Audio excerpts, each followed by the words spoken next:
நேர்கள் அனைவருக்கும் இனிய சலாம். அஸ்ஸலாமு அலைக்கும் வரஹ்மத்துல்லாஹி வபரகாத்துஹு. வணக்கம் ஐபவன்.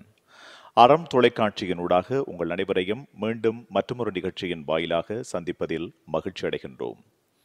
அறம் தொலைக்காட்சியினை பொறுத்தவரையிலே கல்வி, கலை, அதேபோல ஆரோக்கியம், மருத்துவம், சமூக மாற்றம், அதேபோல ஆன்மீகம், விளையாட்டு என்று பல நிகழ்ச்சிகளை நியாயமான ஊடக தடத்திலே இருந்து வழங்கி வருகின்ற உன்னதமான ஒரு ஊடகம். அந்த வகையிலே இன்று அறம் தொலைக்காட்சியினுடைய மற்றொரு நிகழ்ச்சியாக அரங்கேறுகிறது. இந்த நிகழ்ச்சிக்கு வருகை தந்திருக்கின்ற தென்கிழக்கு பல்கலைக்கழகத்தினுடைய வர்த்தக முகாமித்துவ பீடத்தின் சந்தைப்படுத்தல் துறையினுடைய தலைவர் பேராசிரியர் எம் ஹிலால் அவர்கள் இன்று எமது கலையகத்துக்கு வருகை தந்திருக்கின்றார்கள். உண்மையிலே இந்த காலம் என்பது ஒரு பெண்டமிக் சிச்சுவேஷன், ஒரு கோவிட்டினுடைய காலம்.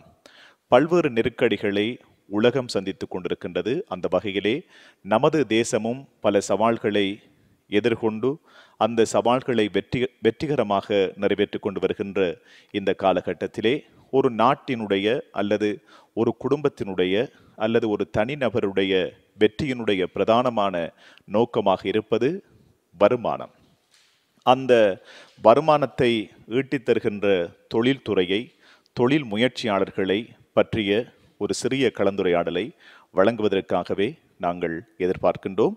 அந்த வகையிலே இந்த நிகழ்வுக்கு வருகை தந்திருக்கின்ற பேராசிரியர் எம் ஹிலால் அவர்களை அன்போடு நாங்கள் வரவேற்றுக் கொண்டு ஆரம்பத்திலே இந்த தொழில் முயற்சியை ஆரம்பிப்பதற்கான செயல்முறை பற்றிய விளக்கத்தை ஆரம்பத்திலே தருவது பொருத்தமாக இருக்கும் என்று நினைக்கின்றேன். நன்றி ரோஷன் அவர்களே.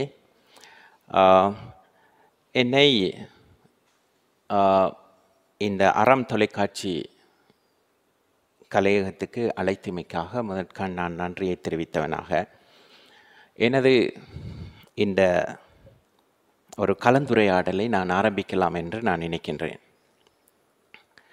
ஸோ நீங்கள் சொன்னது போன்று தற்காலத்தில் இந்த ஒரு பேண்டமிக் சிச்சுவேஷன், இந்த கோவிட் பேண்டமிக் சிச்சுவேஷனால் பல்வேறுபட்ட வியாபாரங்கள் தற்காலத்தில் அவங்களுடைய அந்த வருமானம் குறைந்து கொண்டு வருவதை நாங்கள் முற்றுமுழுதாக அவதானிப்பதோடு அது பொருளாதாரத்திலும் பாரிய செல்வாக்கினை செலுத்தி கொண்டிருப்பதை நாங்கள் அறியக்கூடியதாக இருக்கின்றது. ஸோ இந்த அடிப்படையில் இன்று நாங்கள் இந்த தொழில் முயற்சியாண்மை தொடர்பாகவும் அதை எவ்வாறு ஆரம்பிக்கலாம் என்பது தொடர்பாகவும் நாங்கள் இன்று சில விளக்கங்களை நான் கூறலாம் என்று நினைக்கின்றேன். ஸோ இந்த விளக்கங்கள் உண்மையிலேயே ஒரு புதிதாக தொழிலை ஆரம்பிப்பவர்கள் அல்லது தற்காலத்தில் அவர்களுடைய தொழில் முயற்சியாண்மையை தொடர்ச்சியாக கொண்டு செல்பவர்கள் இவர்களுக்கு மிகவும் ஒரு பிரயோசனமான ஒரு சம்பாசனையாக இருக்கும் என்று நான் நினைக்கின்றேன். நீங்கள் கேட்டது அந்த தொழில் முயற்சியாண்மையின் செயல்முறை, ரைட்? ஸோ இந்த தொழில் முயற்சியாண்மையின் செயல்முறை என்பது மிகவும் அந்த தொழில் முயற்சியாளர்களுக்கு அல்லது ஒரு சந்தைப்படுத்துனருக்கு மிகவும் முக்கியமான ஒரு விடயமாக காணப்படுகின்றது. ஸோ நாங்கள் இதில் பார்க்கின்ற நேரம் இந்த ப்ராசஸ், அதாவது ஒரு செயல்முறை என்று ஆண்டர்பிரினியரல் ப்ராசஸ் என்று தான் நாங்கள் இதனை ஆங்கிலத்தில் அழைப்போம். ஸோ இந்த செயல்முறையில் 6 வகையான படிமுறைகள் அல்லது விடயங்கள் காணப்படுகின்றன. இந்த 6 வகையான விடயங்களையும் ஒரு முயற்சியாளர் அல்லது ஒரு தொழில் முயற்சியை தொடங்குபவர் கட்டாயம் கடைப்பிடிக்க வேண்டும். நாங்கள் தற்காலத்தில் அவதானிக்கின்றோம், சில வியாபார முயற்சிகள் ஆரம்பிக்கப்பட்டு குறிப்பிட்ட காலத்தின் பின்னர் அவை என்னென்னு சொல்லுவோம், ஷட் டவுன், மூடப்படுகின்ற ஒரு நிலைமையை நாங்கள் அவதானிக்கின்றோம். இதற்கு பிரதானமான காரணமாக இதைத்தான் நாங்கள் குறிப்பிட வேண்டியிருக்கின்றது. ஸோ அதில் முதலாவது ஒரு முயற்சியை ஆரம்பிப்பதற்கு, ஒரு வியாபார முயற்சியை ஆரம்பிப்பதற்கு நாங்கள் முதலாவதாக கருத்தில் கொள்ள வேண்டிய விடயம் இந்த ஆப்பர்ச்சுனிட்டி ரெகக்னிஷன், அதாவது ஒரு வாய்ப்பினை அடையாளப்படுத்தல், ஒரு சந்தர்ப்பத்தினை நாங்கள் அடையாளப்படுத்தல். ஸோ இப்போ திடீர்னு நாங்கள் இப்போ உதாரணமாக ஒரு வியாபார முயற்சியை ஆரம்பித்து விட்டார், அதற்காக நாங்கள் நாங்களும் அந்த வியாபார முயற்சியை ஆரம்பிக்க வேண்டும் என்பதில் எனக்கு உடன்பாடு இல்லை. ஆகவே இந்த இந்த அதாவது அந்த ஆப்பர்ச்சுனிட்டி ரிகக்னிஷன் மிகவும் முக்கியமானது. ஆகவே இங்கே இந்த இது முதலாவது விடயம். அப்போ நாங்கள் சொல்லுவோம் இதில் இந்த ஆப்பர்ச்சுனிட்டி ரிகக்னிஷன், வாய்ப்பினை அடையாளப்படுத்தல் அல்லது சந்தர்ப்பத்தினை அடையாளப்படுத்தல் என்பது இங்கு பல்வேறுபட்ட ஆய்வாளர்களால் 3 விடயங்கள் கூறப்படுகின்றன. இந்த வாய்ப்பினை அடையாளப்படுத்தல்ங்கிறது அதில் முதலாவது சொல்லப்படுது என்னன்னு சொன்னால், supply what is in short supply. Supply something what is in short supply. அதாவது குறைவாக வழங்கப்படுகின்ற விடயம் எதுவோ அதனை நாங்கள் வழங்குதல் வேண்டும். அதான் அதில் இருக்கிற அந்த முதலாவது விடயம். இரண்டாவது விடயம் என்னவென்றால், தற்காலத்தில் காணப்படுகின்ற ஒரு பொருள் அல்லது சேவையாக இருக்கலாம், ரைட்? அது போட்டியாளர்களை விட சிறந்த முறையில் நாங்கள் வழங்குதல் வேண்டும். அது ஒரு வாய்ப்பு, ரைட்? அடுத்து மூணாவது என்னன்னு சொன்னால், நாங்கள் அந்த வழங்குகின்ற அதாவது அந்த பொருள் அல்லது சேவை ஒரு புதியதொரு பொருள், நியூ ப்ராடக்ட் ஓ சர்வீஸாக காணப்படலாம். இந்த 3 விடயத்துக்குள் தான் இந்த சந்தைப்படுத்தல் வாய்ப்பு காணப்படுகின்றது. நிச்சயமாக சந்தைப்படுத்தல் பற்றிய ஒரு சுவையான ஒரு கலந்துரையாடலாக இந்த கலந்துரையாடல் அமைந்து கொண்டிருக்கிறது. நிச்சயமாக நமது பிராந்தியத்துக்கு பிரயோஜனமாக இருக்கும் என்று நம்புகின்றேன். இருக்கும், நிச்சயமாக இருக்கும். இதில் என்னன்னு சொன்னா, நாங்கள் இப்போ பார்க்குற நேரம் இப்போ இந்த ஆப்பர்ச்சுனிட்டியை மட்டும் அடையாளப்படுத்தி போதாது. இப்போ நாங்கள் அதில் பார்க்க வேண்டும், அந்த ஆப்பர்ச்சுனிட்டியை கொண்டு செல்வதற்கு எங்களிடம் ஏனைய வளங்கள் காணப்படுகின்றதா? நிறுவனத்தின் வளங்கள், நிதி வளமாக இருக்கலாம், ஆள் பலமாக இருக்கலாம், ஹியூமன் ரிசோர்ஸ் மேனேஜ்மெண்ட், மனித வள முகாமைத்துவம், மனித வளங்கள் இருக்கின்றதா? அதற்குரிய நிபுணத்துவங்கள் காணப்படுகின்றதா என்பதை நாங்கள் சரியாக அவற்றை வரையறுத்து கொள்ள வேண்டும். இதுதான் அந்த முதலாவது படிமுறை. இன்னும் வேறு ஏதாவது படிமுறைகள் இருக்கிறதா? இது முதலாவது படிமுறை. நாங்கள் இரண்டாவதாக பார்க்க வேண்டிய விடயம் என்னவென்றால், அந்த வாய்ப்பினை அடையாளப்படுத்தியதன் பிற்பாடு ஒரு feasibility analysis, சாத்திய பகுப்பாய்வு நாங்கள் கட்டாயம் செய்ய வேண்டும். இப்போ நீங்கள் இந்த நிறைய பிஸ்னஸ் முயற்சிகள் தோல்வி அடைவதற்கு மிக பிரதானமான காரணம் இந்த feasibility analysis இல்லை. ஒரு முறையான சாத்திய ஆய்வு, ஒரு அணுகுமுறை, பகுப்பாய்வு இல்லை, ரைட்? ஸோ இந்த சாத்திய பகுப்பாய்வுலாம் நாங்கள் எதனை பார்க்கலாம் என்றால், அந்த குறித்த ஒரு பொருள் அல்லது சேவை, நாங்கள் வழங்குகின்ற குறித்த ஒரு பொருள் அல்லது சேவை, அதாவது நாங்கள் அந்த ஆப்பர்ச்சுனிட்டியை அடையாளப்படுத்தினோம், அதுக்கு எதனை நாங்கள் கொடுக்க போகின்றோமோ அதனை வாடிக்கையாளர்கள் விரும்புவார்களா இல்லையா? ஸோ நாங்கள் அது தொடர்பான சகல நடவடிக்கைகளையும் நாங்கள் பெற்று அந்த பொருளை நாங்கள் முயற்சியாளர்களின் ஊடாக நாங்கள் விற்கலாம் அல்லது அதன் ஊடாக நிறுவன லாபத்தை எதிர்நோக்கலாம் என்றால் மாத்திரம்தான் நாங்கள் அந்த முயற்சியை தொடர்ந்து சொல்ல வேண்டும், ரைட்?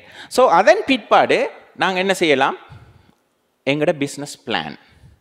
உண்மையாக நீங்கள் பாருங்கள், நிறைய நாங்கள் ஸ்பெஷலாக நாங்கள் அந்த ரீஜனல் விடயங்கள் நாங்கள் கருத்து கொள்கின்ற போது சில வியாபார முயற்சிகள் அவர்கள்கிட்ட அந்த பிஸ்னஸ் பிளான் இருக்குது, சிலரிடம் இல்லை. ஒரு முறையான திட்டமிடல் இல்லை, ரைட்? ஸோ நாங்கள் இன்னமும் பின்னுக்கு நாங்கள் டிஸ்கஸ் பண்ணக்கலாம். அந்த திட்டமிடலை தொடர்பாக நாங்கள் பார்க்க வேண்டியிருக்கின்றது. அந்த முறையான அந்த வியாபார திட்டமிடலை நாங்கள் எழுத்து மூலம் வைத்திருக்க வேண்டும், எழுதி வைத்திருக்க வேண்டும் அந்த திட்டமிடலை, ரைட்? ஸோ அதன் பிற்பாடு மிகவும் முக்கியமான ஒரு விடயம் காணப்படுகின்றது.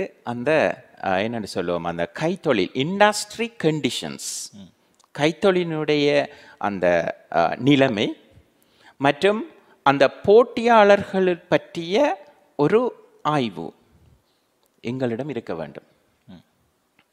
அது மிக முக்கியம். இப்ப நீங்க இந்த விஷயங்கள் செய்தால் இந்த ஃபெயிலியர் வராது, தோல்வி வராது.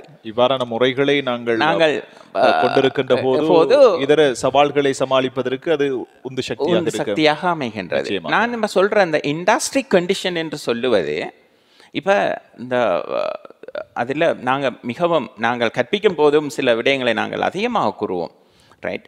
அதாவது ஹார்வர்ட் பல்கலைக்கழகத்தின் ஒரு பேராசிரியர் Michael Porter, very famous Michael Porter. இன்றைக்கு உலகத்தில் அதிகமான விடயங்கள் அவரை தான் ஃபாலோ பண்ணப்படுது, ரைட்? ஸோ அவர் தான் உருவாக்கி இருக்கிறார் அந்த கோட்பாட்டினை. அதை நாங்கள் சொல்கிறோம் இண்டஸ்ட்ரி அனாலிசிஸ், ரைட்?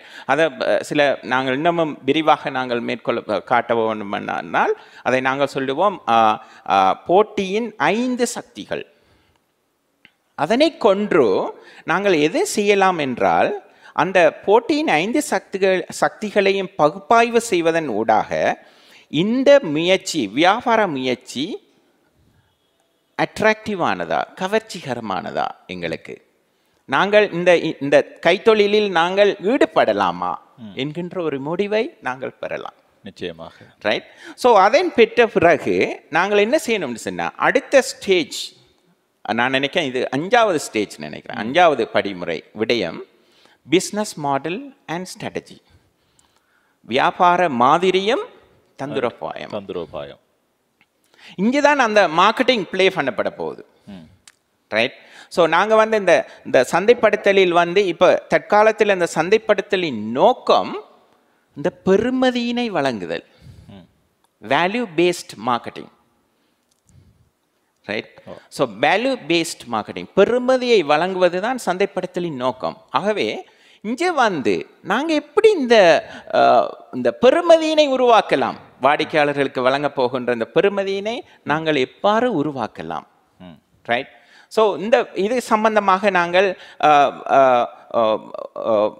தீர்மானங்களை மேற்கொண்டதன் பிற்பாடு நாங்கள் என்ன செய்வோம் என்றால், இது தொடர்பான ஃபைனான்சிங், எங்களுக்கு நிதியிடலை மேற்கொள்ளலாமா, போதுமான நிதியினை பெற்றதன் பிற்பாடு நாங்கள் இந்த வியாபாரத்தை ஆரம்பிப்பதற்குரிய நடவடிக்கைகளை நாங்கள் மேற்கொள்ளலாம்.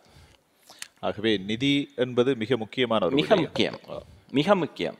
நாங்கள் நிதி சோர்ஸஸ், அதாவது ஃபைனான்ஷியல் சோர்ஸஸை பற்றி நாங்கள் இதில் அவர்கள் முயற்சியாளர்களை பொறுத்தவரையும் அவர்களுடைய சொந்தமான கேபிட்டல் மூலதனம் காணப்படலாம், அல்லது வேறு வழிகளில் அவர்கள் நிதியினை திரட்டலாம், அது அவர்களை பொறுத்தது. ஆனால் நாங்கள் இதனை பார்க்க வேண்டும், இது இந்த இருக்கிற நிதி, எங்களிடம் இருக்கின்ற நிதி போதுமானதா?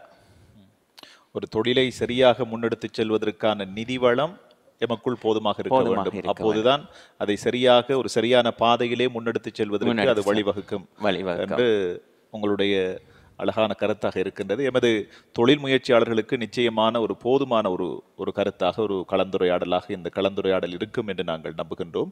உண்மையிலேயே நமது நாட்டை பொறுத்தவரையிலே, இதர நாடுகளை பொறுத்தவரையிலே ஒரு முறையான ஒரு முகாமைத்துவம் அல்லது ஒரு முறையான ஒரு சந்தைப்படுத்தல் நெறிமுறை அவர்களுக்குள் இருக்கிறது. நமது நாட்டை பொறுத்தவரையிலே பெரிய நிறுவனங்களுக்கு அவ்வாறான ஒரு நெறிப்படுத்தல் முறை இருந்தாலும் அதிகமான நிறுவனங்களுக்கு ஒரு சரியான ஒரு வழிகாட்டல் அல்லது சரியாக சந்தைப்படுத்துகின்ற முறை இல்லாத ஒரு சூழல் நிலவுகின்றது. இந்த அடிப்படையிலே ஒரு வெற்றிகரமான தொழில் முயற்சியாளர் எப்படிப்பட்டவராக இருக்க வேண்டும்?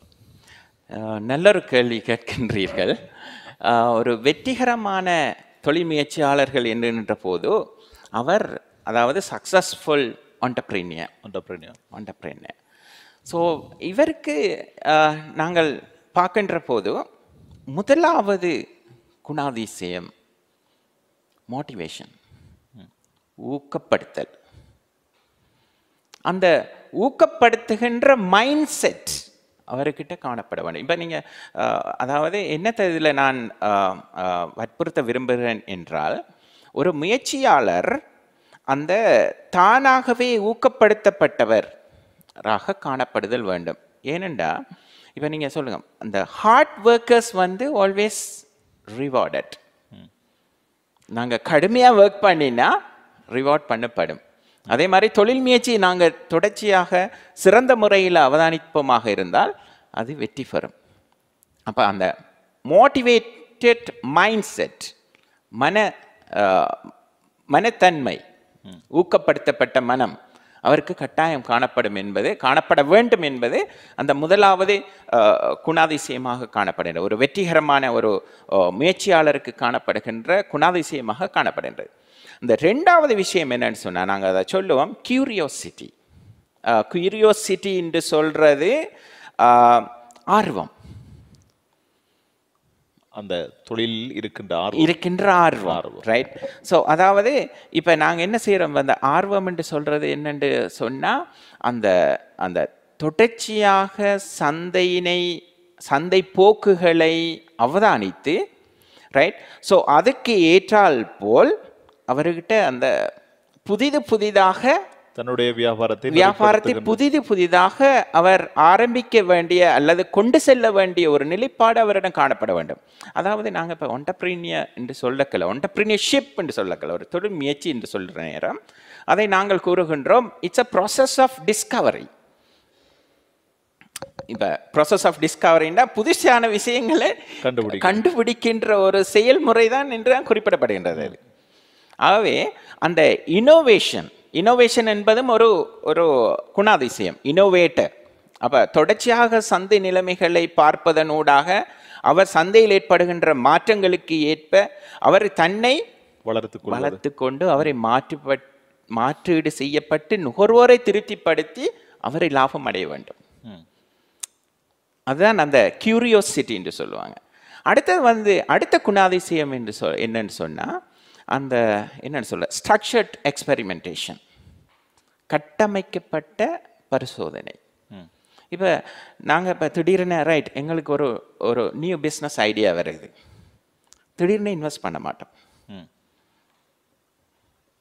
அவர் ஒரு அத்தாட்சிகளுடன் கூடிய ஒரு ஆய்வு முறையை மேற்கொண்டு, அதாவது இங்கே ஆய்வு என்று சொல்றது நான் சந்தை ஆய்வு மேற்கொண்டு அந்த சந்தை ஆய்வு சில அத்தாட்சிகளை அல்லது சாட்சிகளை அவர்களுக்கு இந்த குறித்த வியாபாரம் வெற்றிகரமானது லாபகரமானது என்ற உறுதிப்படுத்தப்பட்ட பின்னர் தான் அந்த வியாபாரத்தில் ஈடுபடுவார். இதுக்கு ஒரே ஒரு வழி சந்தை ஆராய்ச்சி தான். இப்போ நாங்கள் நினைக்கலாம் இந்த ரீஜனில் சிறு வியாபாரங்கள் தான் இவர்களுக்கு சந்தை ஆராய்ச்சி தவிர இல்லை, இவங்களுக்கு கட்டாயம் சந்தை ஆராய்ச்சி வேண்டும். சந்தை ஆராய்ச்சி இருந்தால்தான் ஒரு பொருளை கூட அறிமுகம் செய்யலாம். ஒரு மார்க்கெட்டிங் ரிசர்ச் கட்டாயம் தேவைப்படுவதாக காணப்படுகின்றது. அதே மாதிரி அடாப்டபிலிட்டி அடுத்த குணாதிசயம், அதாவது அந்த என்னன்னு சொல்லுவோம் அந்த ஒத்து போகின்ற தன்மை, அந்த பொருத்தப்பாடு என்று சொல்லுவாங்க. பொருத்தப்பாடு அதாவது இப்போ நாங்கள் சொல்லுவோமே எக்ஸ்டர்னல் என்வாயன்மெண்ட். இப்போ நாங்கள் இப்போ ஒரு வியாபார சூழலை எடுத்தோம்னா அந்த வியாபார சூழல் மிகவும் ஒரு டைனமிக் என்று சொல்லுவாங்க ஆங்கிலத்தில். Dynamics external the environment, business environment is dynamic, always changing. இப்போ அடிக்கடி மாறிக்கொண்டே போகும். அந்த மாற்றத்துக்கு ஏற்றால் போல் இவர் போகக்கூடியவராக இருக்க வேண்டும். நாமும் அதற்கு ஈடு கொடுத்து செல்ல வேண்டியவராக இருக்க வேண்டும். அதுதான் அந்த அடுத்த முக்கியமான ஒரு குணாதிசயம்.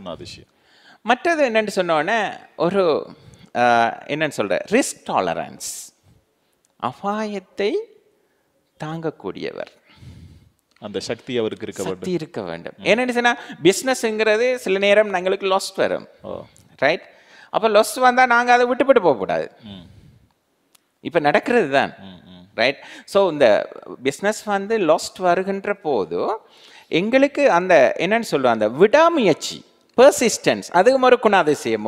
ஒரு தொழில் முயற்சியாளரை பொறுத்த வரைக்கும் அந்த பெர்சிஸ்டன்ஸ் காணப்பட வேண்டும். அந்த விடாமுயற்சி விட்டு கொடுக்க கூடாது, அதில் உறுதியாக எப்போதும் இருக்க வேண்டும். இப்போ failure, okay, comfortable with failure, அதுவும் ஒரு குணாதிசயம், ரைட்? ஸோ கம்ஃபர்டபிள் ஃபெயிலியர் ஒன்று ஏற்பட்டு எஸ் நான் அக்செப்ட் பண்ணுறேன், ஃபெயிலியர் அடுத்த தர நான் முயற்சிப்பேன். அதான் நாங்கள் அந்த பெர்சிஸ்டன்ஸ்னு சொல்லுவோம். பொதுவாக என்னவென்றால் அந்த முயற்சியை இறுதி வரை கொடுப்பதில்லை என்கின்ற ஒரு யுக்தி இந்த வியாபாரத்துக்குள் இருக்கிறது. ஒரு வெற்றிகரமான ஒரு தொழில் முயற்சியாளருக்கு இருக்க வேண்டிய மிக முக்கியமான குணாதிசயமாக அது இருக்கின்றது. ஸோ இறுதியாக அவருக்கு எப்போதும் அந்த லாங் டேர்ம் ஃபோக்கஸ், நீண்ட காலத்தை நோக்கிய குறிக்கோள்களை வைத்துக் கொள்வராக இருக்க வேண்டும். ஒரு தூர நோக்கு, தூர நோக்கு. எஸ், தன்னுடைய தொழில்துறை நோக்கு இருக்க வேண்டும். நாங்கள் தொடர்ச்சியாக அதை கொண்டு செல்ல வேண்டும் என்கின்ற குறிப்பிட்ட குறுகிய காலத்தில் நாங்கள் இதை முடித்து விடப்போவதில்லை, நீண்ட காலத்தில் நாங்கள் இதனை கொண்டு செல்ல வேண்டும் என்கின்ற அந்த என்ன சொல்ல மனோபாவம், மனோநிலை காணப்பட வேண்டும். ஸோ இவைகள் தான் அந்த ஒரு வெற்றிகரமான ஒரு முயற்சியாளரின் குணாதிசயங்களாக காணப்படுகிறது. குறிப்பாக நல்ல பல கருத்துக்களை நீங்கள் வழங்கி கொண்டிருக்கின்றீர்கள். நமது இளைஞர்களை பொறுத்தவரையிலே அப்போது இருந்தவர்கள் மத்திய கிழக்கு நாடுகளை நோக்கி செல்வார்கள், இப்போது இருக்கின்றவர்கள் ஐரோப்பிய நாடுகளை நோக்கி செல்லுகின்றார்கள், நிறைய காசு உழைத்து வருகின்றார்கள் நமது நாட்டுக்குள். எனவே அவர்கள் கையிலே நிதிகளை, போதுமான தொழிலை ஆரம்பிப்பதற்கான அந்த போதுமான நிதி வசதியை வைத்துக்கொண்டு எப்படி இந்த தொழிலை ஆரம்பிப்பது என்கின்ற ஒரு கஷ்டமான அல்லது ஒரு சந்தேகத்திலே அவர்கள் இருப்பார்கள். தொழிலை ஆரம்பித்து விடலாம், ஆனால் சந்தைப்படுத்தல் என்பது மிக பிரதானமான ஒரு விஷயம். இந்த சந்தைப்படுத்தல் என்றால் என்ன? நீங்கள் உண்மையிலே இந்த நிகழ்ச்சியில் ஒரு தொடர்ச்சியாக அந்த தொடருகின்ற முறையில் ஒரு கேள்விகளை கேட்ட வண்ணம் இருக்கிறீர்கள். நல்ல ஒரு கேள்வி. சந்தைப்படுத்தல் என்று சொல்வது, இப்போ நான் சில நேரம் இந்த சந்தைப்படுத்தல் தொடர்பாக நிறைய விடயங்களை வாசித்திருக்கிறேன். நிறைய டெக்ஸ்ட் புக்குகள், நிறைய புத்தகங்களை வாசித்திருக்கிறேன். சந்தைப்படுத்தல் என்று ஒரு ஆள் என்னிட்ட கேட்டால் நான் உண்மையாக வந்து அதை ஒரு 3 சொல்லில் சொல்லிவிடுவேன். Only 3 words. ஸோ அதில் அப்போ அந்த விஷயத்தை நான் விடத்த சொன்னால், அந்த satisfying customers profitably, லாபகரமான முறையில் வாடிக்கையாளர்களை திருப்திப்படுத்துதல் சந்தைப்படுத்தலாம். வாடிக்கையாளர்களை மையமாக கொண்டு அவர்களை திருப்திப்படுத்துவதன் ஊடாக நாங்கள் இலாபத்தை அடைய வேண்டும். நாங்கள் அதை சொல்றதை வந்து வின் சிச்சுவேஷன். வாடிக்கையாளர் திருப்தி அடையணும், நாங்களும் லாபம் அடைய வேண்டும். இதைத்தான் நான் சந்தைப்படுத்தல் என்று சொல்கிறோம். ஆனால் இப்போ இந்த Chartered Institute of Marketing, right, CIM, அதுதான் அந்த சந்தைப்படுத்தலுக்கான ஒரு உயர் நிறுவன கட்டமைப்பு என்று குறிப்பிடலாம், உயர் நிர்வாகம். அவங்க சில வரவிலக்கணத்தை கொடுத்திருக்கிறார்கள், ரைட். ஸோ சந்தைப்படுத்தல் என்பது வாடிக்கையாளர்களுடைய தேவையினை அடையாளப்படுத்தி அவற்றை எதிர்வு கூறி அவற்றை திருப்திப்படுத்துவதனூடாக நிறுவனம் இலாபம் அடைதல் சந்தைப்படுத்தல் என்று வரவிலக்கணம் செய்யப்படுகின்றது. ஆனால் உண்மையிலே இப்போ இந்த சந்தைப்படுத்தல் இப்படியான வரவிலக்கணங்கள் 2 நோக்கங்களை கொண்டுள்ளது. ஒன்று, நாங்கள் சந்தைப்படுத்துவதன் ஊடாக, அதாவது வாடிக்கையாளர்களை கவர்ச்சியான முறையில் திருப்திப்படுத்துவதன் ஊடாக நாங்கள் கூடுதலான வாடிக்கையாளர்களை கவர வேண்டும் என்பது ஒன்று. 2வது, இருக்கின்ற வாடிக்கையாளர்களுடன் இன்னும் வாடிக்கையாளர்களை சேர்த்து நாங்கள் வளர வேண்டும். இந்த 2 விடயமும் இந்த பிரதானமாக கூறப்படுகின்றது. ஆனால் தற்கால உலகில் இந்த சந்தைப்படுத்தல் என்று சொல்றது பெறுமதியை அடிப்படையாக கொண்டு காணப்படுகின்றது. Value based marketing. சந்தைப்படுத்தல் என்ன சொல்றது? Value based marketing. இந்த வேல்யூ பேஸ்ட் மார்க்கெட்டிங் இதனை நாங்கள் எவ்வாறு உருவாக்கலாம்? இப்போ நான் உங்கள்கிட்ட நேரத்தோடைய சொன்னேன், ஒரு பேராசிரியருடைய பேர் மைக்கேல் போர்ட்டர். இதிலேயும் அவர் தான் சம்பந்தப்பட்டிருக்கிறார், ரைட். ஸோ அவர் வந்து இந்த சந்தைப்படுத்தல், அதாவது இப்போ நாங்கள் கேள்விப்பட்டிருப்போம் கம்பெட்டிட்டிவ் அட்வான்டேஜ், போட்டி நன்மை.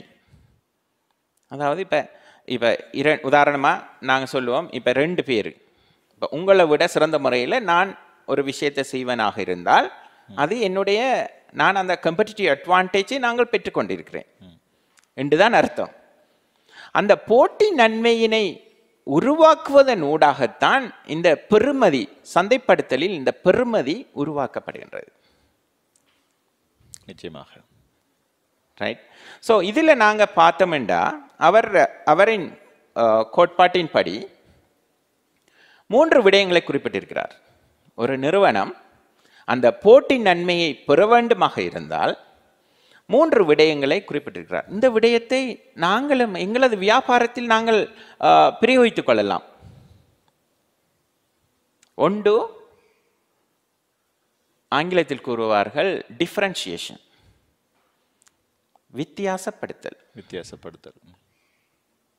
இப்போ நீங்கள் பார்க்கலாம், இப்போ சந்தையில் இப்போ நீங்கள் வாஷிங் பவுடர் எடுத்துக்கொள்ளுங்க. ஃபார் எக்ஸாம்பிள், ஒரு உதாரணத்துக்கு நான் விளங்கப்படுத்துறது சொல்கிறேன். இப்போ வாஷிங் பவுடர் எடுத்துக்கிட்டா இப்போ நிறைய பிராண்ட்ஸ் இருக்குது. ஆனால் அதிகம் பேர் வந்து குறித்த ஒரு பிராண்டுக்கு போகிறார்கள். ஏன்? அதில் இருக்கின்ற கவர்ச்சி வித்தியாசம், அந்த டிஃபரன்சஸ், அந்த டிஃபரன்சியேஷன். அது வந்து குவாலிட்டியில் இருக்கலாம், தரத்தில் இருக்கலாம், அந்த பொருளினுடைய குணாதிசயங்கள் இருக்கலாம், கரெக்டர், அந்த பொருளினுடைய செயற்பாட்டில் இருக்கலாம். அந்த வித்தியாசத்தை தான் நாங்கள் சந்தைப்படுத்துகின்றோம். அதான் பெறுமதி. இது நடைமுறையில் எப்படி இருக்கிறது இந்த சந்தைப்படுத்தல்? நடைமுறை சாத்தியம். இந்த வித்தியாசப்படுத்தலில் தான் எல்லா எங்களது சந்தைப்படுத்தல் மார்க்கெட்டிங் தங்கி உள்ளது. நான் வெரி சிம்பிள் எக்ஸாம்பிள் ஒன்று சொல்றேன், பிராண்டோட சொல்றேன். சர்ஃப் எக்ஸல் பிளஸ் அலோவேரா அதிகமாக இவர்கள் பாவிக்கின்றது. Surf Excel plus aloe vera. இப்போ அவர்கள் என்னத்துக்கு அலோவேராவை இன்ட்ரோடியூஸ் பண்ணிக்கிறாங்க? இதான் அந்த ஆப்பர்ச்சுனிட்டி. முயற்சியாளர்கள்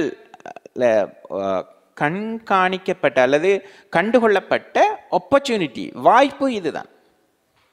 நீங்கள் ஈவன் யூடியூப்பில் கூட இந்த அந்த அலோவேரா ப்ளஸ் சர்ஃப் எக்ஸலுங்கிற விஷயத்தை நீங்கள் என்ன செய்யலாம், நீங்கள் வந்து யூடியூப்பில் ஒரு சர்ஃப் எக்ஸல் அலோவேரா ஜஸ்ட் நம்ம சர்ச் பண்ணி பார்க்கலாம். ஸோ அந்த விளம்பரப்படுத்தலின் படி அவர்கள் என்ன சொல்லுகிறார்கள் என்றால், நீங்கள் அலோவேராவை பயன்படுத்தினால் ஸ்பெஷலி மதர்ஸ், தாய்மார்களுடைய கைகள் பாதுகாக்கப்படும். ஏனென்றால் அலோவேராக்கும் ஸ்கின்னுக்கும் ஒரு நெருங்கிய தொடர்பு காணப்படுகின்றது. ஒரு சுகாதார நெறிமுறையை அதற்குள் உட்புகுத்திருக்கின்றார்கள் வியாபார துறையிலே. அவர்களுடைய சந்தைப்படுத்தல் தான் அது. ஒரு வித்தியாசப்படுத்தல், டிஃபரன்ஷியேஷன். இவ்வாறு நாங்கள் வித்தியாசமாக சிந்திக்கின்ற போதுதான் எமது அந்த சந்தைப்படுத்தலை மிக மிக அதிகமாக நாங்கள் சந்தைப்படுத்த முடியும் என்பது உங்களுடைய கருத்தாக இருக்கிறது. இந்த பின்னணியிலே இந்த தந்திரோபாய சந்தைப்படுத்தலின் கட்டங்கள் என்று ஏதாவது இருக்கிறதா? தந்திரோபாய உண்மையிலே எமது வியாபாரிகளை பொறுத்தவரையிலே பல்வேறு யுக்திகளை அவர்கள் கையாளுவார்கள், தந்திரோபாயங்களை அவர்கள் கையாளுவார்கள் தங்களுடைய அந்த வியாபார துறையிலே. இதற்கு மேலதிகமாக தந்திரோபாயங்கள், இந்த சந்தைப்படுத்தலை அதிகரிப்பதற்கு ஏதாவது வழிமுறைகள் இருக்கிறதா? இந்த சந்தைப்படுத்தலின் நாங்கள் சொல்லுவோம், அந்த ஒரு சந்தைப்படுத்தலின் தந்திரோபாயங்களை உருவாக்குகின்ற போது 3 வகையான கட்டங்களை நாங்கள் எதிர்நோக்க வேண்டி இருக்கின்றது. அதில் முதலாவது நாங்கள் சொல்லுவோம், ஆங்கிலத்தில் சொல்லுவதானால் ஸ்ட்ராட்டஜிக் அனாலிசிஸ் என்று சொல்லுவோம். இதனை என்டர்பிரினர்ஸ் இதை கட்டாயம் செய்யணும். ஸ்ட்ராட்டஜிக் அனாலிசிஸ், தந்திரோபாய பகுப்பாய்வு. இதில் வந்து நாங்கள் இதனை மேற்கொள்வோமாக இருந்தால், இப்போ எல்லாருக்கும் இது தெரிஞ்ச ஒரு விஷயம். ஆனால் இப்போ ஸ்வட் என்று சொல்லுவார்கள், ஸ்வட் அனாலிசிஸ். அதாவது பலம், பலவீனம், அதாவது ஸ்ட்ரென்த், வீக்னஸ், ஆப்பர்ச்சுனிட்டி வாய்ப்பு, த்ரெட் அச்சுறுத்தல். இந்த 4 விடயங்களையும் தனது நிறுவனத்துக்குள்ளேயே எவ்வாறு காணப்படுகின்றது என்பதை நாங்கள் ஆய்வு செய்ய வேண்டும். 4 விடயங்கள் இருக்கிறது, அந்த 4 விடயங்களையும் கையாள வேண்டும். இதனை நாங்கள் எவ்வாறு இருப்போம், இந்த ஸ்வட் பகுப்பாய்வை நாங்கள் மேற்கொள்ளுகின்ற போது எங்களது நிறுவனம் எங்கு காணப்படுகின்றது, எந்த நிலையில் காணப்படுகின்றது என்பதை நாங்கள் விளங்கிக் கொள்ளலாம். இதெல்லாம் அந்த என்வாயன்மெண்டல் ஸ்கேனிங் என்று சொல்லுகின்ற ஒரு விடயம் இருக்கின்றது. அதாவது ஒரு நிறுவனத்தின் உள்ளகச் சூழல், ஒரு நிறுவனத்தின் வெளியகச் சூழல் எல்லாவற்றையும் நாங்கள் பகுப்பாய்வு செய்வோம். இதற்கான சில மாதிரிகள் காணப்படுகின்றன. இப்போ உதாரணமாக சொல்லுவார்கள் பெஸ்ட் ஃபேக்டர்ஸ், PEST, அதாவது பொலிட்டிக்கல் அண்ட் லீகல், அரசியல் சட்ட ரீதியான காரணிகள், பொருளாதார காரணிகள், அதே போன்று சமூக கலாச்சார காரணிகள், அதே போன்று தொழில்நுட்ப ரீதியான காரணிகள். இவ்வளவும் தான் எங்களுக்கு என்னன்னு சொல்லுவோம், சவால்களை, நிறுவனத்துக்கு சவால்களை தருகின்ற விடயங்கள். இதெல்லாம் இந்த ஸ்ட்ராட்டஜிக் அனாலிசிஸில் நாங்கள் செய்து இவை எங்களது சவால்கள் என்ன என்பதை நாங்கள் அறிந்து கொள்ளலாம். அடுத்து 2வது ஸ்ட்ராட்டஜி ஃபார்முலேஷன், தந்திரோபாயத்தை உருவாக்குதல். இதெல்லாம் நான் முன்னால் சொன்னேன் வித்தியாசப்படுத்தல் தந்திரோபாயம். அதே மாதிரி நாங்கள் சொல்லலாம் இந்த காஸ்ட் லீடர்ஷிப், செலவு தலைமைத்துவ தந்திரோபாயம். இப்போ செலவு தலைமைத்துவ தந்திரோபாயம் என்று சொல்வது, இவர்கள் அந்த முயற்சியாளர்கள் எவ்வாறு செய்வார்கள் என்றால், அந்த இப்போ எங்களோட உற்பத்தி செலவை குறைக்க வேண்டும். உற்பத்தி செலவை நாங்கள் குறைப்போமாக இருந்தால் எங்களது விலையினை குறைக்கலாம். விலையினை குறைக்கின்ற போது நாங்கள் கூடுதலான அளவு எங்கட அந்த நான் சொன்னேன் ஏர்லியா அந்த என்ன சொல்ற போட்டி நன்மையினை நாங்கள் பெறக்கூடியதாக இருக்கும். ஏனென்றா நாங்கள் விலையை குறைக்கலாம். ஆனால் இதில் ஒரு கண்டிஷன் இருக்கு. இந்த செலவு தந்திரோபாயம் சின்ன விடயம் அல்ல, ரைட்? ஸோ இதில் என்னன்னு சொன்னோன்னா, நாங்கள் அந்த பொருளாதார அளவினை அடைய வேண்டும். ஏன்னா எங்கட அந்த நம்பர் ஆஃப், அதாவது குவான்டிட்டி, உற்பத்தி செய்கின்ற குவான்டிட்டி அளவு மிக கூடுதலாக காணப்பட வேண்டும். காணப்படுகின்ற போதுதான் எங்களை செலவை குறைக்கலாம். நிச்சயமாக இந்த சந்தைப்படுத்தல் திட்டமிடல் என்கின்ற ஒரு விடயம் இருக்கின்றது. பொதுவாக மேலத்திய நாடுகளை பொறுத்தவரையிலே எல்லாவற்றுக்கும் ஒரு முறையை கையாளுவார்கள். ஒவ்வொரு துறையை எடுத்துக்கொண்டாலும் அவர்களுக்கு ஒரு நெறிமுறை இருக்கும், ஒரு முறை இருக்கும். அந்த முறையினூடாக அவர்கள் பயணிப்பார்கள், அதில் வெற்றியும் காண்பார்கள். ஆனால் நமது நாட்டை பொறுத்தவரையிலே அவ்வாறான நெறிமுறைகள் இருக்கிறதா என்பது கேள்விக்குறியாக இருந்தாலும், மிக பெரிய நிறுவனங்களாக இருக்கின்ற நிறுவனங்கள், நமது நாட்டில் இருக்கின்ற நிறுவனங்கள் ஒரு சரியான தளத்திலே அது பயணிக்கிறது. நமது பிராந்தியத்திலும் அவ்வாறான நிறுவனங்கள் இருக்கிறது. இந்த பின்னணியிலே இந்த சந்தைப்படுத்தல் திட்டமிடல் என்கின்ற விஷயம் எப்படி இருக்க வேண்டும்? இது ஒரு முக்கியமான கேள்வியை நீங்க கேட்டிருக்கிறீங்க.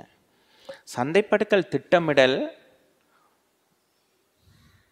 என்பது, நாங்கள் சந்தைப்படுத்தல் தந்திரோபாயத்தை எவ்வாறு நாங்கள் உருவாக்கி அவற்றை அமுல்படுத்தலாம் என்பதை குறிப்பிடுகின்ற ஒரு விடயமாகத்தான் இது இருக்கின்றது.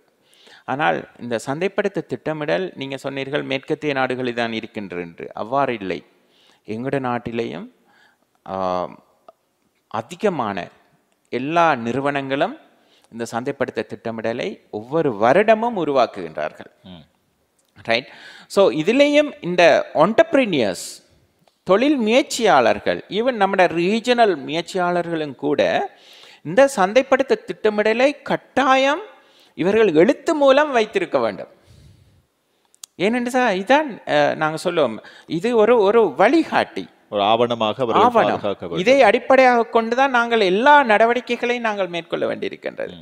ஸோ இந்த சந்தைப்படுத்த திட்டமிடலை நாங்கள் நோக்குகின்ற போதோ இதில் பல்வேறுபட்ட படிமுறைகள் காணப்படுகின்றன. இப்போ இதை நாங்கள் இப்போ மிச்ச சிம்பிளாக நாங்கள் இதை விளங்கப்படுத்த போன அந்த சந்தைப்படுத்த திட்டமிடலை, இதில் முதலாவது கட்டம் நாங்கள் ஆங்கிலத்துக்கு குறிப்பிடுவோமாக இருந்தால், வேர் ஆர் வி நவ், இப்போது நாங்கள் எங்கே இருக்கிறோம், இப்போ நீங்கள் சொன்னீங்க, இதுக்கு முதல் நான் இன்னொரு விடயத்தை குறிப்பிட வேண்டும். எங்கட விற்பனையினை அதிகரிப்பது எங்களது நோக்கம், அப்படித்தானே? ஒரு என்டர்பிரினியர்ஸ் அவங்களோட வருமானத்தை அதிகரிப்பது தான் நோக்கம். ஆகவே தற்போதைய விற்பனைக்கும் எங்களால் விரும்பப்பட்ட விற்பனைக்கும் இடையிலான அந்த வித்தியாசம்தான் அந்த தந்திரோபாய இடைவெளி என்று நாங்கள் குறிப்பிடுகிறோம். இதுக்குள்ள ஒரு நிறுவனத்தை பொறுத்த வரைக்கும் 3 வகையான வளர்ச்சியினை எதிர்நோக்கலாம். ரைட், ஒன்று இதை நாங்கள் சொல்லுவோம் இன்டிகிரேட்டட் க்ரோத். இப்போ ஒரு நிறுவனம் இன்னும் ஒரு நிறுவனத்துடன் இணைந்து தங்களது வியாபார நடவடிக்கைகளை மேற்கொள்வதூடாக தாங்கள் வளரலாம். இன்டிகிரேஷன் ஒன்றிணைப்பு என்று நாங்கள் சொல்லுவோம். ஒன்றிணைத்தல். அடுத்தது ரெண்டாவது என்னன்னு சொன்னால் இன்டென்சிவ்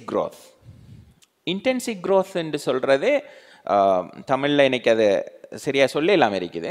இன்டென்சிவ் க்ரோத்துங்கிறது நாங்கள் என்ன சொல்லுவோம், உதாரணமாக ப்ரொடக்ட் டெவலப்மெண்ட், புதிய ஒரு பொருளை நாங்கள் விருத்தி செய்யலாம், அல்லது தற்போது இருக்கிற பொருளுக்கோ அல்லது சேவைக்கு நாங்கள் ஒரு புதிய ஒரு சந்தையினை உருவாக்கலாம். இதான் அந்த இன்டென்சிவ் க்ரோத் என்று சொல்லுகின்றோம். ஒரு புனர்நிர்மாணம் செய்கின்ற விடயம் அல்ல, ஏற்கனவே இருந்த தங்களுடைய தயாரிப்புகளுக்கு ஒரு வித்தியாசமான முறையிலே தங்களுடைய அந்த கவர்ச்சியை பிரதிபலிப்பதை போல அவர்களுடைய சந்தைப்படுத்தலை அதிகரிக்க செய்யலாம். அடுத்தது வந்து நாங்கள் சொல்லுவோம் டைவர்சிஃபிகேஷன், பல்வகைப்படுத்தல் என்று சொல்லுவார்கள். இப்போ எங்கட தற்போதைய பிஸ்னஸுடன் தொடர்பு இல்லாத ஒன்று, புதிய ஒரு வியாபாரத்தை நாங்கள் தொடங்கினால் அதன் ஊடாக நிறுவனம் வளரலாம் என்பதைத்தான் நாங்கள் அடையாளப்படுத்திக் கொள்கின்றோம். ஆனால் இந்த வளர்ச்சி, அதாவது எங்கட அந்த விரும்பப்பட்ட விற்பனையினை நாங்கள் பெற வேண்டுமாக இருந்தால் நாங்கள் முதலாவது செய்ய வேண்டியது வேர் ஆர் வி நவ், தற்போது எங்கே இருக்கின்றோம் அதை நாங்கள் பகுப்பாய்வு செய்ய வேண்டும். அதுதான் நான் சொன்னேன், ஏற்கனவே சொன்னேன், அந்த ஸ்வாட், ரைட், என்வாயன்மெண்டல் ஸ்கேனிங். ஸோ இதெல்லாம் வைத்து கொண்டால் நாங்கள் அறிந்து கொள்ளக்கூடியதாக இருக்கும். அதே மாதிரி போட்டியாளர்களை பகுப்பாய்வு செய்தல், இதெல்லாம் நாங்கள் மேற்கொள்கின்ற போது தற்போது எங்களது வியாபாரம் எங்கே இருக்கின்றது என்பதை நாங்கள் பகுப்பாய்வு செய்து அறிந்து கொள்வோம், அனலைஸ் பண்ண வேண்டும். இரண்டாவது கட்டம், where do we want to go, நாங்கள் எங்கு செல்ல வேண்டும். இங்குதான் அந்த முக்கியமான தந்திரோபாயங்கள் உருவாக்கப்படுகின்றன. இப்ப நம்ம எல்லாரும் கேள்விப்பட்டிருப்போம் விஷன், தூர நோக்கு. தன்னுடைய வியாபாரத்துறை எதிர்காலத்தில் எந்த இடத்தில் இருக்க வேண்டும் வந்து ட்ரீம், கனவு காண வேண்டும். ஒரு என்டர்பிரினியர், ஒரு தொழில் முயற்சியாளருக்கு கனவு இருக்க வேண்டும். அதான் அந்த விஷன். நாங்கள் எங்கே இருக்க வேண்டும், where do we want to go.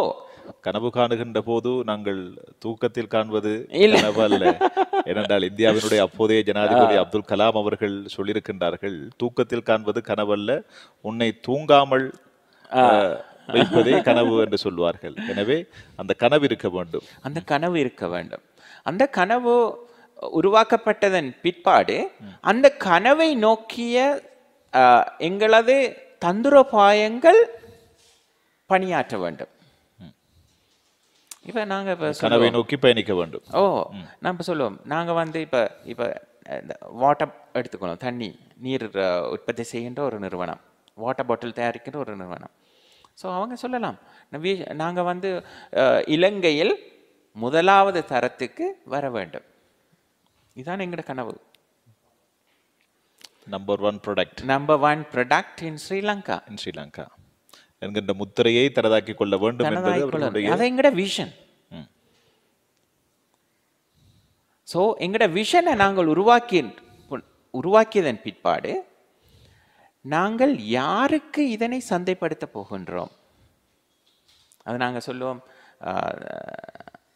தமிழில் சொல்கிறோன்னு சொன்னால் இலக்கு சந்தை. நீங்கள் சந்தை துண்டமாக்குதல், சந்தை இலக்குப்படுத்தல், சந்தை இடம் பதித்தல், இது ஒரு ஸ்ட்ராட்டஜிக் ஆஸ்பெக்ட்ஸ் நிறுவனத்தினுடைய.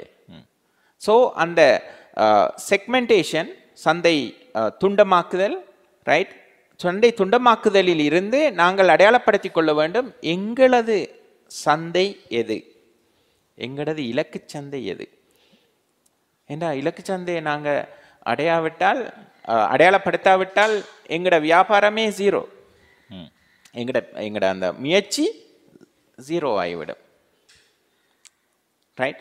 ஸோ அதனை நாங்கள் உருவாக்க வேண்டும். Where do we want to go, அதான் வந்து செகண்ட், ரெண்டாவது ஸ்டேஜ். மூன்றாவது stage, how do we get there, நாங்கள் எப்படி அதை ரீச் பண்ணலாம்.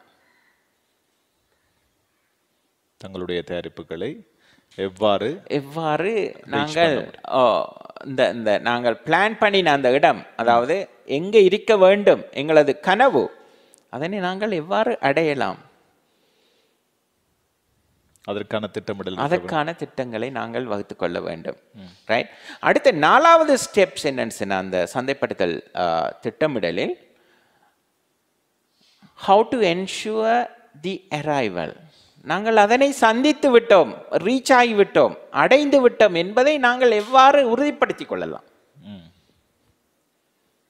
ஸோ அதை வந்து நாங்கள் இப்போ எங்களோட விற்பனையினை அல்லது சந்தையின் போக்கினை மானிட்டர் கண்காணிப்பதன் ஊடாக நாங்கள் அதனை உறுதிப்படுத்திக் கொள்ளலாம். உதாரணமாக மிச்சம் சிம்பிளான என்ன, எங்களோட விற்பனை கூடிட்டு நாங்கள் அடைஞ்சிட்டோம் என்ற அர்த்தம். அதிகமான வாடிக்கையாளர்களை உருவாக்கி விட்டோமாக இருந்தால் நாங்கள் அடைந்து கொண்டிருக்கிறோம், இலக்கை அடைந்து விட்டோம் என்று அர்த்தம். சரி, இப்போது குறிப்பாக அசாதாரண சூழல் நாட்டிலே நிலவி கொண்டிருக்கிறது. நமது நாட்டில் மாத்திரமல்ல, உலகளாவிய ரீதியிலே அவ்வாறான நிலைமை இருக்கிறது. இந்த பெண்டமிக் சிச்சுவேஷனில் எப்படி ஒருவர் சந்தைப்படுத்தலை செய்ய வேண்டும்? இதற்கு இதர காரணங்கள் இருக்கிறதா? நல்லதொரு கேள்வி, ஆனால் ஒரு சிக்கலான கேள்வியும் கூட இது. ஏனென்றால் இப்பொழுது அதிகமான வியாபாரிகள் தங்களுடைய தயாரிப்புகளை வெளியில் சந்தைப்படுத்த முடியாத ஒரு சூழல் இருக்கிறது. நாட்டில் அவ்வாறான நிலைமை இல்லை அவர்கள் சந்தைப்படுத்துவதற்கு. திடீரென்றா போல் அரசாங்கம் சில லாக்டவுன்களை ஏற்படுத்துகின்றது. இதனால் அவர்கள் மன உளைச்சலுக்கு இப்பொழுது ஆளாகி இருக்கின்றார்கள். அதனால் தான் இந்த கேள்வியை நாங்கள் கேட்கின்றோம். இவ்வாறான ஒரு அசாதாரண சூழலிலே ஒரு பேண்டமிக் சிச்சுவேஷன் ஏற்படுகின்ற போது அவர்களுடைய அந்த தயாரிப்புகளை சந்தைப்படுத்துவதற்கு, மார்க்கெட்டிங் செய்வதற்கு ஏதாவது வழிமுறைகள் இருக்கிறதா? எஸ், இருக்கி. அதாவது என்னன்னு சொன்னால், இப்போ இது ஒரு பேண்டமிக் சிச்சுவேஷன். இப்போ நாங்கள் ஒரு சந்தைப்படுத்தலை மேற்கொள்ளுவதற்கு நாங்கள் செய்ய வேண்டிய விடயம், எங்களோட வாடிக்கையாளர்களை சிறந்த முறையில் விளங்குதல், அண்டர்ஸ்டாண்டிங். அதை இன்னும் நாங்கள் அந்த டெர்மினாலஜியில் சொல்ல போனால் கன்சியூமர் பிஹேவியர், நுகர்வோர் நடத்தையினை விளங்கி கொள்ள வேண்டும்.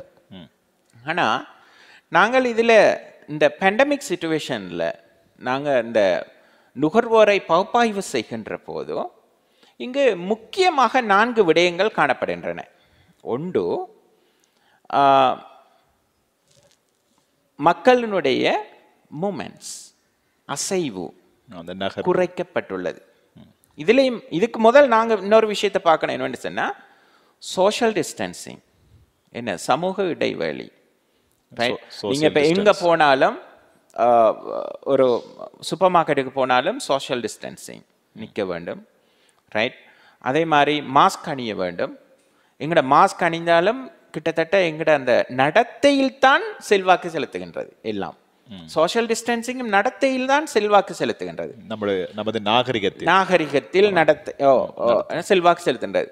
ஸோ இந்த இவ்வாறான வேளையில் இங்கு நுகர்வோர் நடத்தையில் மாற்றம் ஏற்படுகின்றது. எப்படி என்று சொன்னால், ஒன்று, மக்களினது அல்லது நுகர்வோரினது அசைவு குறைக்கப்படுகின்றது. ஒரு விடயம், மிக முக்கியமான விடயம், குறைக்கப்படுகின்றது. என்ன சொன்னால் உங்களுக்கு தெரியும், போக்குவரத்து தடைப்படுகின்றது. இது மார்க்கெட்டுக்கு போயிடலாம், சூப்பர் மார்க்கெட்ஸுக்கு போயிடாது. ஸோ அசைவு குறைக்கப்படுகின்றது. அடுத்து 2வது விடயம், நுகர்வோர் அல்லது குடித்தனத்தவர்களின் வருமானம் குறைக்கப்படுகின்றது. 2வது விடயம். 3வது விடயம் என்னவென்றால், பாடசாலைகள் இல்லை, ஆன்லைனில் கல்விகள் கற்றுக்கொண்டிருக்கின்றார்கள். மாணவர்கள் வீட்டில் இருந்தவாறு காணப்படுகின்றார்கள். 4வது விடயம் என்னன்னு ஒர்க் ஃப்ரம் ஹோம், வீட்டிலிருந்து வேலை செய்தல். இந்த 4 விடயமும் இந்த சந்தைப்படுத்தலில் பாரிய செல்வாக்கை செலுத்துகின்றது.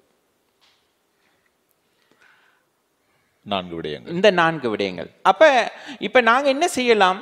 இப்ப இந்த உங்களுக்கு தெரியும், சந்தைப்படுத்தலில் நாங்கள் கூறுவது சந்தைப்படுத்தல் கலவை. சந்தைப்படுத்தல் கலவை. சந்தைப்படுத்த கலவை என்று சொல்ற என்னன்னு சொன்னா, சந்தைப்படுத்தினர்களால் பயன்படுத்தப்படுகின்ற, அதாவது சந்தைப்படுத்தல் நோக்கத்தை அடைவதற்காக பயன்படுத்துகின்ற சந்தைப்படுத்தல் கருவிகள் தான் சந்தைப்படுத்த கலவை. பீப்பிள், அதாவது நாங்கள் சொல்லுவோம் சந்தைப்படுத்தல் மார்க்கெட்டிங் மிக்ஸ் ஆங்கிலத்தில் கூறுவதாக இருந்தால், அதே ப்ராடக்ட், பிரைஸ், பிளேஸ், ப்ரொமோஷன். இந்த 4 விடயத்தையும் நாங்கள் என்ன செய்ய வேண்டுமாக இருந்தால் இந்த நிலைமைக்கு மாற்ற வேண்டும். ரைட். இப்போ உங்களுக்கு உதாரணமா நான் சொல்ல போனா, இந்த பேண்டமிக் சிச்சுவேஷன்ல இப்போ நாங்க இதுல என்னன்னு சொன்னா, இன்னொரு விடயம் எல்லாருக்கும் ஃபெமிலியரான ஒரு விடயம், நியூ நார்மல். இந்த பேண்டமிக்கு பிறகு நியூ நார்மல். இப்போ நாங்க நியூ நார்மலுக்கு போக வேண்டும். இப்போ உங்களுக்கு தெரியும், நம்ம உதாரணத்தோடய சொல்லலாம் நினைக்கிறேன். இப்போ ஜனசக்தி இன்சூரன்ஸ் இந்த COVID-19க்காக ஒரு இன்சூரன்ஸை உருவாக்கியது. The world day first time COVID-19க்காக இன்சூரன்ஸை உருவாக்கி அதனை ஆக்கள் சிலர் வந்து இன்சூர் பண்ணிக்கிறாங்க. அதே மாதிரி நீங்க கலம்புல ஹோட்டல்ஸ்கள் உதாரணமாக சொல்லப்போனால் சில பிராண்ட்ஸ், சில ஹோட்டல்ஸ் வந்து செய்தது எப்படின்னு சொன்னா, நீங்க வந்து ஒர்க் ஃப்ரம் ஹோம், வீட்டில் இருக்கிறவங்களுக்கு கஷ்டமா, நீங்க ஹோட்டலுக்கு வாங்க, ஃப்ரம் 8:30 to 4:30 just 7,500 rupees. எப்படி அதை மாற்றி விட்டார்கள். அந்த சந்தைப்படுத்தல் தான் இது. ஏனென்று சொன்னா, நுகர்வோர் நடத்தையில் மாற்றம் ஏற்படுகின்றது.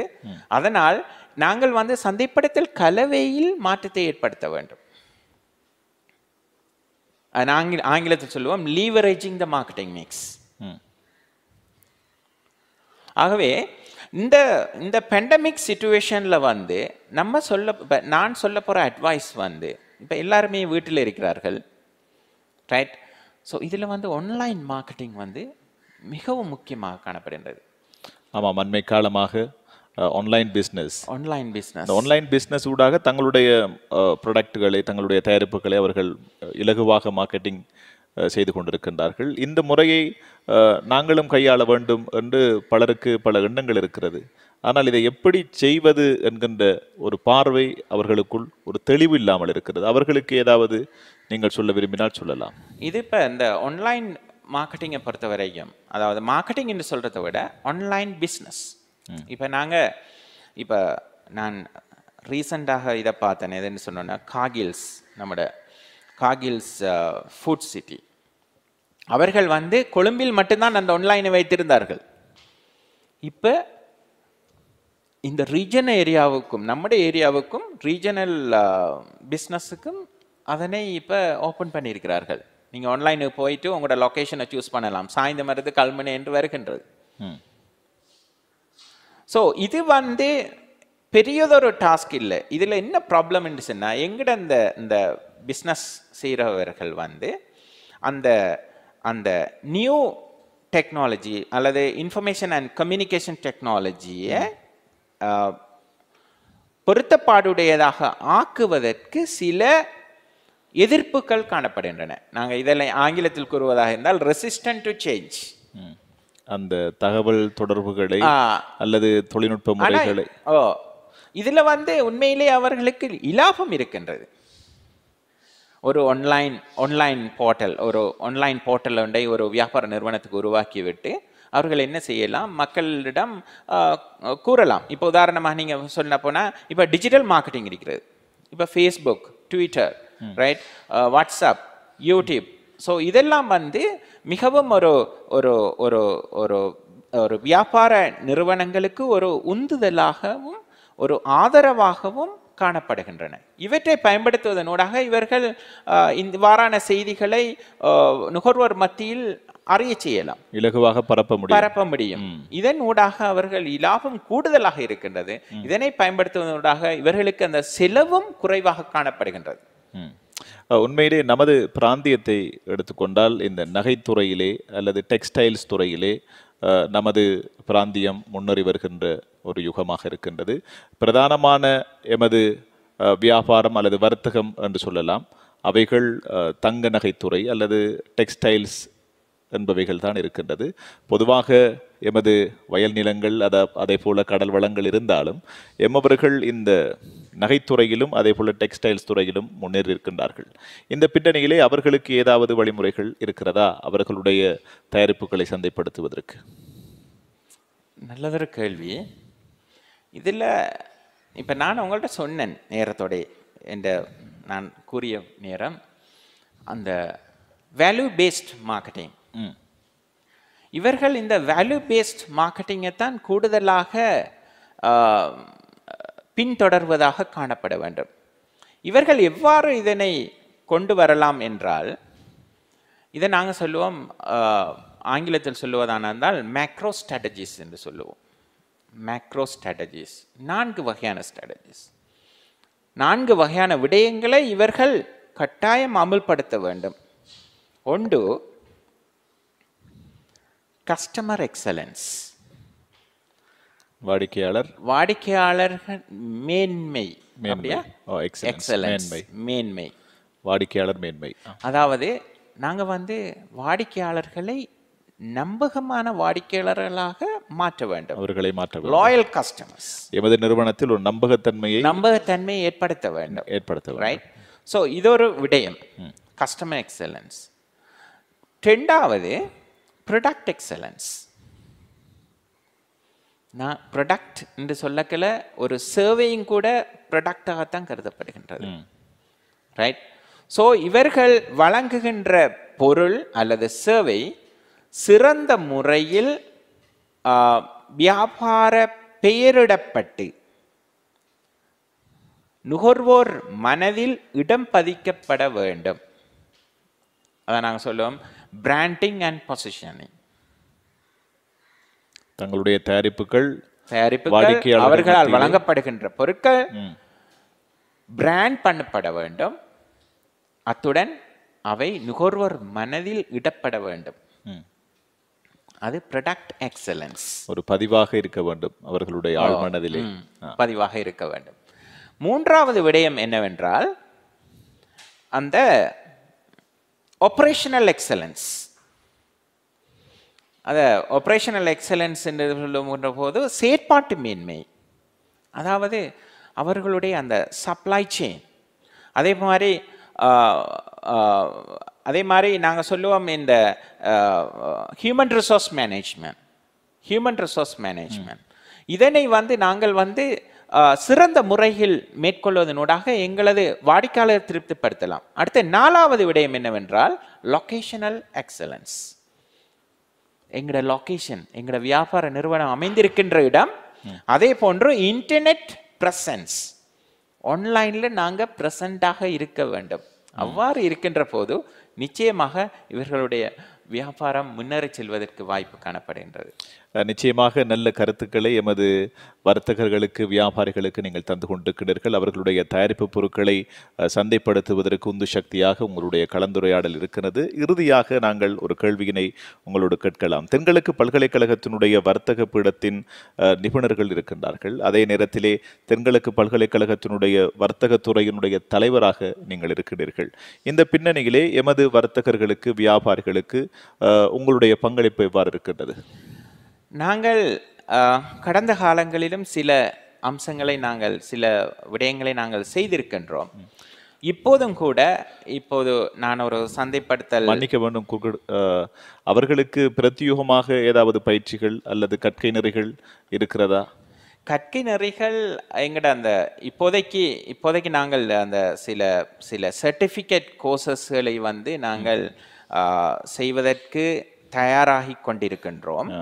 அதே வேளையில் நாங்கள் இப்போது இந்த பேண்டமிக் சிச்சுவேஷனில் தொழில் முயற்சியாளர்களுக்கு சில ஆலோசனைகளை வழங்குவதற்காக சில கன்சல்டன்சி ப்ரோக்ராம்ஸை வந்து ஆன்லைன் ஊடாக நாங்கள் செய்வதற்கு இருக்கின்றோம்.